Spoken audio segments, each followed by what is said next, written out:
Hi guys! If you are planning a trip on a budget to Europe in the near future, more specifically London and Paris, you need to visit these hotspots mentioned below. Let me share with you how I planned it from start to finish. There are several travel sites that I've looked at to compare prices, and at the end of the day, my travel buddy and I found the best prices by using google.com/flights at the time. We stayed for 2 nights in London and 5 nights in Paris. My travel buddy and I first arrived at Buckingham Palace, where we took a quick free self-tour outside. Half the day was over since our flight was 11 hours and 10 minutes. It cost $300 per person one way from Los Angeles to London. Why was it so cheap?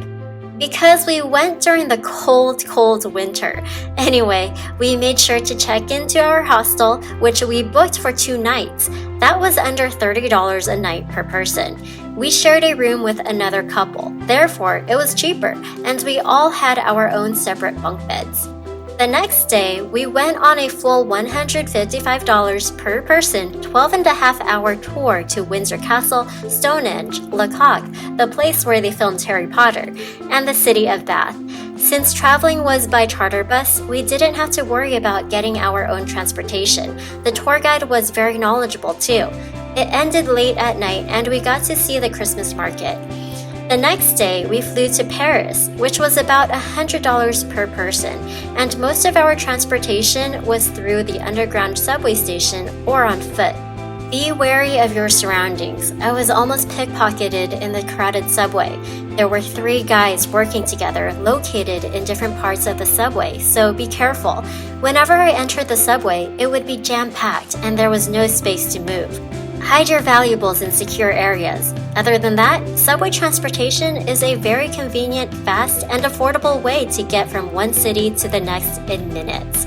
As we got off and reached our Airbnb, which was located south of the center of Paris, we got to see how the real locals live. We went to a nearby restaurant and ordered some drinks which were labeled in French. That's when the real culture shock began. The beautiful city was hustling and bustling. We visited the Louvre and saw beautiful classic architecture that still amazes me today. Tourists from all over came to see the Mona Lisa, including me. It was such a small portrait of the famous lady, but her unique eyes followed us wherever we went.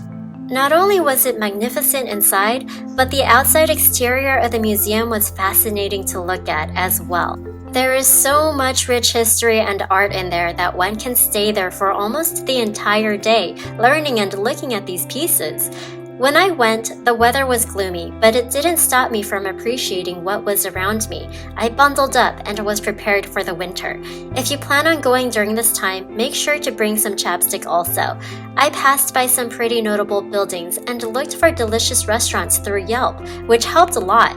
I didn't realize that this app would be so helpful in my journey to finding the best food around.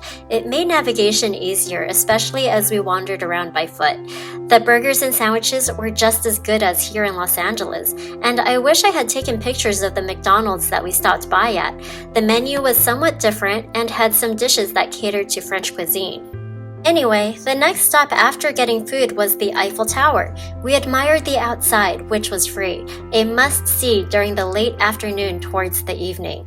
Why? Because that's when the lights turn on and there was a little sparkly show that lasted for a few minutes. For dinner, my travel buddy and I went to Chinatown. Yep, even Paris has a part of Chinatown which brought me home to some familiar foods. If you're looking to save money on food, I'd suggest going to the grocery stores to stock up instead of spending it on expensive restaurants and takeout, especially if you're mainly there for sightseeing and not really concentrating on being an expert foodie. I recommend going to Pho 14 if you're craving Vietnamese food. The broth is savory and the noodles are thicker than the ones I've tried at home. It's just as tasty, just different. Try for yourself and let me know how it goes. Back at the Airbnb that we stayed at, the host was very accommodating and gave us space that we needed as we shared the place with him and another traveler. It was a nice experience and most of the time we were out and about anyway, so it was nice to wind down to a quiet place after a long day. However, there was a fake child dummy as a doorstep to the restroom that was a little unusual, but other than that, the place was clean and comfy. Right below our apartment was a convenience store and a pizzeria. As my French was a little rough, I struggled communicating with my strong American accent, so I relied on my hand gestures to point at my preferred pizza dish. As you can see, the appearance looks a bit different from a Domino's pizza. Nevertheless, it was so good. I got ham, salami, and cheese. Next stop, the Lovelock Bridge, which was free. This is a great spot for couples to attach their own personal locks and scribble initials and romantic messages on there. I definitely felt love in the air as I wandered down the old historic bridge, and it was magical, especially with the view of a never-ending river intersecting it. Just a short walk and a couple of blocks down is Notre Dame. There was a gigantic Christmas tree right in front of it at the time, and it was the perfect photo op. Tickets were under $15. The architecture was amazing inside and out, and if you're not too religious, it is still a unique experience to walk inside and respect the cultural practices that used to take place there. As I quietly walked down the hallway, I felt a peaceful, calming effect all around me that I never experienced before. Afterwards, we went out to get some tissues since my travel buddy was getting the sniffles.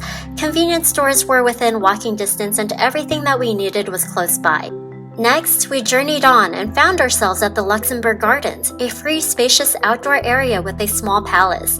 Lots of films were shot there, and it is one of my favorite places to go.